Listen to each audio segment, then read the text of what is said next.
going on, guys? Welcome back to yet another episode of Breakfast with Perkins. Apologies again. I know I'm filled with excuses. It's fine. This one's a little late. So what had happened was, Wednesday we had a insane rainstorm, and my entire basement flooded. Hasn't done so in like a decade. Entire basement flooded. It was just too much water for the ground to handle, whatever. So I started getting water coming in through various places I didn't even know existed. Had to take everything out. So the area, so you can't tell on here, but right now, this used to be a laminate flooring all throughout here. It's gone. Took out the old carpet, replaced that, so that's good. I'll probably end up getting this floor some type of epoxy over it or something like that, but I was dealing with that. And then Thursday went to Chicago, which I'll get into. That's going to be this topic right here.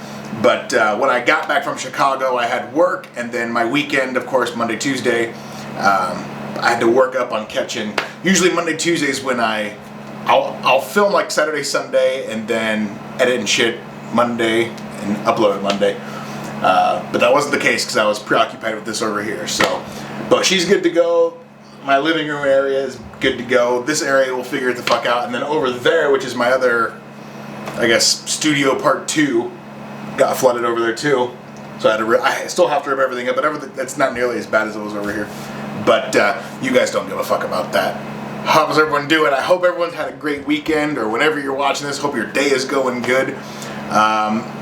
Yeah, as I said, I was in Chicago, which was a great time. Now, the last time I was in Chicago was, let's see, this would have been, it would have been for Spring Awakening, which I think would have been 2017. Didn't really do a whole lot of sightseeing or really explore Chicago properly. And then before that would have been the Chicago Auto Show of like 2007, 2008.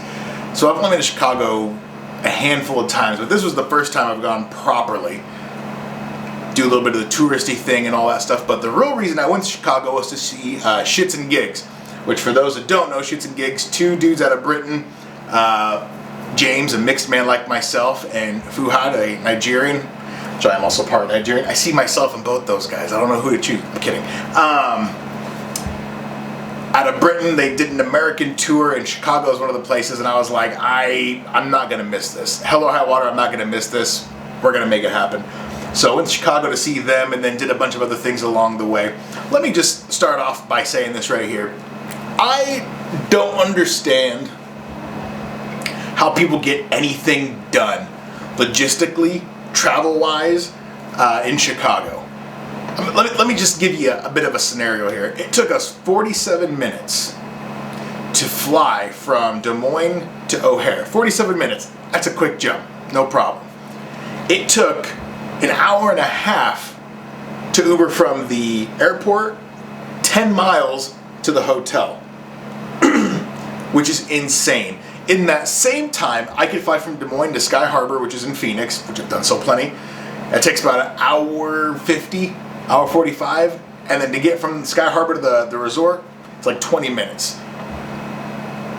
So flying halfway across the country versus flying next door, it takes just as long to get to where we're staying. That almost threw my entire trip off completely. But I was like, you know what? No.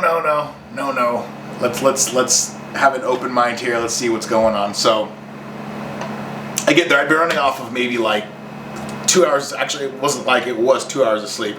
Went to bed like at 4, woke up at 6, and then couldn't get back to sleep. So I was running off 2 hours of sleep for that first day we get there. But the show was the same day we got there, so I couldn't sleep or recoup or whatever it was. Now here's what pissed me off, and I'll post a screenshot of it here. I had gotten the VIP meet and greets. Now usually when you go to a venue, they'll send you something in a week or 2 in advance saying, hey, you got the meet and greet, the VIP package. You're going to want to be here at this time to, fulfill the obligation of your meet and greet. They sent me an email at 3:45 p.m. The meet and greet was at 4:30. Given how traffic in Chicago was, there was not a shot in hell that I was going to make it from where I was to where I needed to go. at that short of notice. It just wasn't going to happen. So I was a little pissed off by that. And I was like, you know what? I was too tired to really care at that point. I was like, you know what? It's fine. Don't worry about it. It's cool. So I ended up going to the show. The show was in a place, I don't know how to pronounce it. Athenaeum? Is that the Athenaeum Theater in Chicago? It's a little smaller than Hoyt Sherman. If you guys know what Hoyt Sherman is, picture that. If you don't know, don't worry about it. But it was dope. But I didn't really know exactly what they were going to do. And I was like, they're not going to make a podcast. Like, they're not going to do podcasts live. You know, so I didn't know exactly what they were going to do. But what they did was they come out, and their entrance was super sick. So the name of their tour was called the Daddy's Home Tour. So naturally, they come out to Daddy's Home by Usher. And, excuse me, they're wearing these really sick Shits and Gigs Letterman jackets, which is really cool. Like, I'd rock one of those. I actually have a Shits and Gigs shirt, same color as this, that I was gonna wear, but completely forgot about it. Got to see Ellis, which those that don't know, Ellis is I guess he's one of the producers. It's him and Rem that do the producing of the show. They're on the show often. They're usually talking and giving their input and stuff like that. So it was really cool to see that. So what they did was they came out, talked to us a little bit, shot the shit a little bit, played a bunch of games with the crowd and stuff like that, and then they gave us a rundown of when James and Fuhad met, and then where it went and how they got to where they are current day, which is really cool. And for those that don't know, so I had started Breakfast with Perkins. I had started it during the quarantine. I think the quarantine was just a way. Everyone started a podcast during the quarantine. And I was one of those people. And I started it, got about, 19 episodes in, and then just kind of fell out of it and stuff like that. Because I wanted to do something with video like I'm currently doing, but I didn't have the equipment, I didn't have the computer, didn't really have the ability to do anything with video that I wanted to do.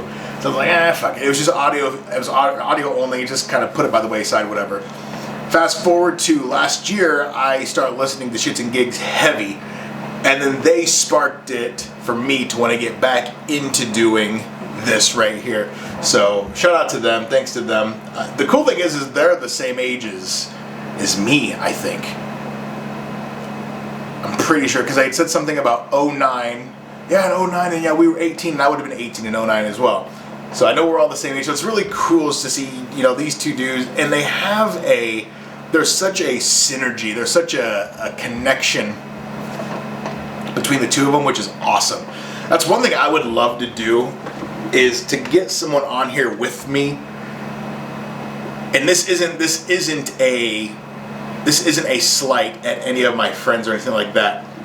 With the exception of one person, there's no one I can think of that would be on, in terms of matching my, the personality and the energy that I have. There's only one person I could think of. Me and him actually did podcasts, this would have been like a decade and a half ago on YouTube. It's on my other YouTube channel from way back in the day. We just turn the camera on and just talk, and it was a good time. And I talked to him actually, and he's like, I'd be down to do that again. That'd be fun. So it'd be cool to do that again with proper audio and video and editing and all that stuff like that. So, but anyway, the show was amazing. It was so crazy because I've been watching these guys on a phone or on a computer screen for the last year and a half ish. So to see these guys in person and just look at them, I was like, it was a really good time. Chicago as a whole, I would like to say back for the first time in terms of, because I've been to Chicago but not properly. This was the first time, so I told my mom months ago, I was like, hey, I'm going to Chicago to see these guys, this, that, and the other, just letting her know, keeping her in the know. She goes, well, I want to go. I was like, well, fuck it, come on, let's go. Now, the cool thing about my mom, she's really frugal in some parts of her life.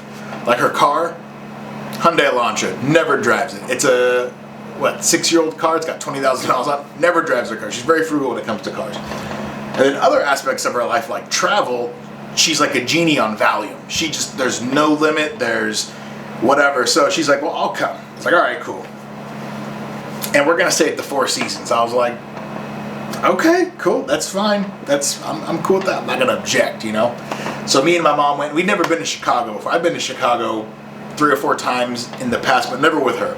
So that was a fun time. Me and her were pretty much on the same level of like what we're into, what we like to do when we vacation, all that. So going anywhere with her is a piece of piss. I love it. So we go out there, and there's this restaurant in the Four Seasons called Adorn. Now, I don't consider myself like scummy or lower class or whatever until I look at the food menus of certain restaurants and I don't know what 80% of the shit is. That's what this place Adorn, the restaurant there, that's what they had. So I'm looking at this menu and like all I could, like I saw chicken breast, I was like, oh, I like chicken breast, whatever. And then it said something about powder fat and something else. I was like, I don't know what's going on. So I'm sitting there, all of a sudden the guy comes back and he goes, oh, and we do have a bar menu as well. Now the bar menu, that's where the results were, because there was shit I knew. Cheeseburgers and chicken wings and all that stuff. I was like, I'm in my element now. Not because of the chicken wings, you know, the pigmentation. I'm just saying I knew the food. Anyway, so that was fun. What was really awesome was, so my mom's a vegetarian all the time, vegan sometimes. So she's looking through the menu and she's just wanting to know, you know, what's what and all this stuff like that. And the waiter, his name was Damien, really cool guy, was super nice, super cool with her and going through everything, going back to the kitchen, double checking, making sure what was what and everything was on the up and up. And he was really awesome. She ended up getting some falafel. I had a cheeseburger. And see, by this point, we got done eating. I had to charge my phone. Then I went to the show. The show was great. I heard some of the best music in this Uber ride. I get in the Uber. It's some Arab guy driving, and he's playing deep house. I'm like, okay, it's an interesting thing for an Arab guy to listen to. I never really known many Arabs to listen to deep house or house in general, any type of electronic music. All right, cool. So I get in there, and the trip's about 20 minutes to the venue, and the music is just hitting. For those that are curious, it's a guy named Paul Locke, I believe is the name, and he does a bunch of deep house. He calls it deep disco, but it's essentially deep house, and it is amazing. It is, it's such good music, and I was sitting there thinking this is fitting because Chicago is the birthplace of house music. That's how it is. Look into it, the birthplace of house music. So it was fitting to hear such dope house music in Chicago. That was awesome. The show went on for like 2 hours. I realized Chicago, at least the part I was in the Athenaeum Theater, it was all people my age, just out and about. What it reminded me of was like Tempe or Scottsdale, just in the Midwest and a little dirtier. It felt good. It felt nice, which I loved that. The show got over, went back to the hotel. I passed out immediately. Mom ordered room service. She's like, I'm gonna hop in the shower. If room service comes, make sure you get the door. I was like, yeah, cool. Within 30 seconds, I didn't even know if the place could have been on fire, and I wouldn't have known. So, luckily she was out of the shower by the time room service came. So, she got that. I woke up early in the morning, started walking through downtown, which was so fun. I tried a place called Nando's for the first time, which I know Nando's is huge in the UK. I know it's like a McDonald's over there. Nando's is huge, and I never had tried Nando's, but all I watch is British TV. You know, Sex Education and The Inbetweeners and Still Game, and technically that's Scottish, but yeah, you know what I'm saying. Hardy Bucks, that's Irish, but just shit from over there. I love their TV.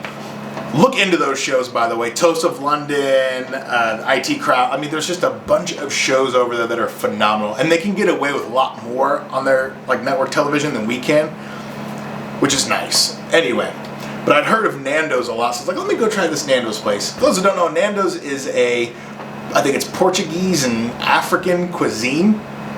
Really fucking good. Really good. I was really excited. I ended up getting a chicken thigh sandwich, which I appreciated chicken thigh because a lot of places you go, it's like a chicken breast sandwich. I prefer dark meat over white meat. So they had a chicken thigh sandwich, and it was in the Puree-Q sauce. Oh my God, it was amazing. And got some coleslaw with it. My mom, of course, being vegetarian, she was sleeping, but I went and got her, what was it? Some type of burger, some type of veggie burger. And she absolutely loved that too. So Nando's, I would definitely, if you never had Nando's, try Nando's. It's really good. I'd definitely go back there anytime. And then I was walking through, on the way to the Lamborghini dealership just to see what they had, which, stupidly enough, they're, appointment only. Appointment only? I just want to see some fucking cars. So I had to look through the window shopping. Not even shopping because I can't afford that shit, but I was window looking. I was walking by a Starbucks, and I'm looking at the Starbucks, and I'm just looking at the first floor. I'm like, that Starbucks is fucking huge. That place it was like Starbucks Reserve something or other. And I was like, what is that? It is usually used to the Starbucks here, just a little, it's a coffee shop, you go or whatever. But this place was huge. And then I look up, and it goes up floors. And I'm like, what the fuck? Come to find out, it's the biggest Starbucks in the world, and that store is their flagship store. Unreal. I had no idea what I was looking at until I went and did some research and went on about my day. It was crazy. Why do you need retail space that big for coffee? They got like clothes, they had a pizza bar, they had they had all types of shit that you wouldn't even associate with coffee in there that you could buy. It didn't make any sense, but it was really dope to see. So after that we ate, and then we went to the beach, which was really nice. Now I'm kind of stupid. I knew the Great Lakes were big, but I didn't know how big the Great Lakes were. And they're huge. I thought I don't know why, I thought you could see to the other side of the Great Lakes and see like whatever landmass is over there. My judgment was woefully placed in myself to think that you could see. It was not. I couldn't see, but it was really cool to see like freight liners and all these ships out there. It was really awesome. Because obviously in Iowa, the most you see is like a boat on the river, and it's like a speed boat. It's like John and his 5 friends after a case and a half of Natty Ice in a speedboat. So that was really fun. It was really cool walking in the sand, all this stuff, and it was proper sand. Not that Raccoon River broke down rock, cut your foot on a syringe needle type sand. This was proper, like, good sand. Chicago, I definitely need to go back. Chicago was a fun time. That traffic, now that I can put the traffic, I can understand what I'm getting myself into in terms of traffic-wise now. I could go into it with a completely different mindset. It'd been so long since I've been to Chicago. First time I had flown, so I didn't really know. First time I had flown to Chicago, rather, let me clarify. So I didn't know really what I was in for, but now knowing what I'm in for, I definitely want to go back to Chicago. And I didn't really do a whole lot of exploring, which I like to do when I travel. I was talking to a couple buddies of mine, and there's a lot of places I would like to go for the next time. A lot of eateries within like a mile radius, and the walking is phenomenal. It's a great time. I've always kind of put Chicago on the back burner because Chicago to me has always been kind of just a Midwest version of New York. It's so fucking crowded, and if I'm going somewhere, it's not really going to be anywhere in the Midwest. If I'm traveling, it's going to be somewhere in the Southwest. Your Vegas, your Arizona, something like that. But I was very, very, very happy. Shits and gigs, you guys absolutely killed it. Loved it. It was nice seeing you guys in person. And I'm still pissed and salty that I didn't get to meet you guys. But I'm sure, given the fact that I heard the American tour sold out in like 4 minutes flat here in America, they'll be back. And if that's the case, I will be seeing them again, and I will fucking meet them. But I'm going to land my plane there. I just wanted to give you guys a quick brush up on what was going on, how Chicago was. And, yeah, had a great time. All right, guys, I'll catch you guys later. Have a good one.